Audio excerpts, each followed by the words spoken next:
इस बार रायबरेली में जो इलेक्शन है और जो कई पार्टियां जो हैं यहाँ पर कांग्रेस है, भाजपा है या और भी बसपा भी है, सपा का जो है गठबंधन है। तो ये हम देख रहे हैं कि जो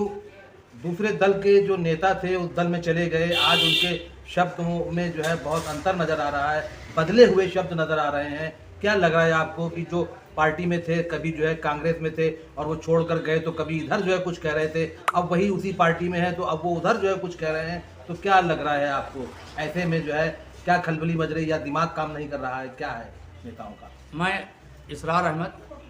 निवर्तमान सभासद रायबरेली। मैं आपकी बात का जवाब दे रहा हूँ, क्योंकि रायबरेली में एक बहुत ही ख़ास बात देखने को मिल रही है कि कोई कांग्रेस, कोई सपा, कोई भाजपा, कोई बसपा छोड़ के जो पार्टी जाते हैं, जिस पार्टी से वो तरक्की करते हैं, जिस पार्टी से उनका नाम पैदा होता है और एक पहचान उनकी बनती हो, उन पार्टियों में ऐशो आराम करने के बाद वो जब पार्टी छोड़ते हैं तो वो अपने फ़ायदे के लिए ज़्यादातर पार्टी छोड़ के जाते हैं और उसके बाद उस पार्टी की बुराई करते हैं जिस पार्टी से रहकर उन्होंने अपना नाम पैदा किया और एक पहचान बनाई और तरक्की किया। मेरा मानना है कि समाजवादी हो, कांग्रेस हो, भाजपा या कोई पार्टी हो, वो जिस पार्टी में रहें, आना जाना लगा रहता कोई बात नहीं, लेकिन निकलने के बाद उस पार्टी के अंदर हज़ारों बुराइयां निकालना मेरी समझ से गलत है। क्योंकि सबका एजेंडा एक ही होना चाहिए, विकास। जिस पार्टी में रहे वो सिर्फ विकास की बात करे, जनता की जन समस्याओं के समाधान की बात करे,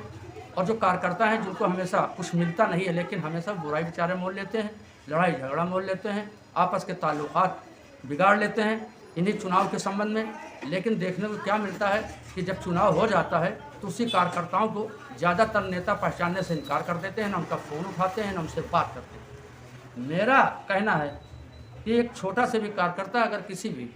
नेता को, जो कि जिसका समर्थक रहा हो, उसके लिए अगर कोई फ़ोन करता है तो उसका फ़ोन उठाना चाहिए, उससे बात करना चाहिए। अगर वो घर जाता है मिलने के लिए तो उसको पास कुछ सुनना चाहिए। आज हो क्या रहा है कि पार्टी बदल कर लोग अपना उद्देश्य सीधा कर रहे हैं और कार्यकर्ता बेचारे वो ये सोचने पर मजबूर हो जाते हैं कि मैंने कल तक फला आदमी के साथ रहकर फला आदमी की बुराई की या उसके बारे में दो शब्द कहा, आज बड़े नेता सब एक हो गए हैं, अब मैं उनके पास कैसे जाऊँ, किस मुंह से जाऊँ? इस इलेक्शन में आप क्या कहना चाहेंगे? कुछ ऐसी बात कहना चाहेंगे जो शायद आपके दिमाग में हो और लोगों तक और नेताओं तक बात ना पहुंच रही हो? मैं सिर्फ इतना कहना चाहूँगा कि जो पार्टी विकास कर सके और बेरोजगार को रोजगार मुहैया करा सके, किसानों के हित की बात कर सके और जो महिलाएं हैं उनका सम्मान कर सके, आने वाले समय में उनको वो लाभ दें जो उनको मिलना चाहिए। कई ऐसे परिवार हैं जो भुखमरी के कगार पर हैं, परिवार में 5 लोग हैं, 6 लोग हैं, लेकिन उनके मकान बने हुए हैं, बाप दादा मकान बनवा कर दे गए हैं, लेकिन कमाई का कोई जरिया नहीं। क्या ऐसे में वो ईंटा फोड़ के खाएंगे या मट्टी खाएं? कम से कम एक परिवार को, जो पढ़ा लिखा परिवार हो, उसको रोजगार मुहैया हो,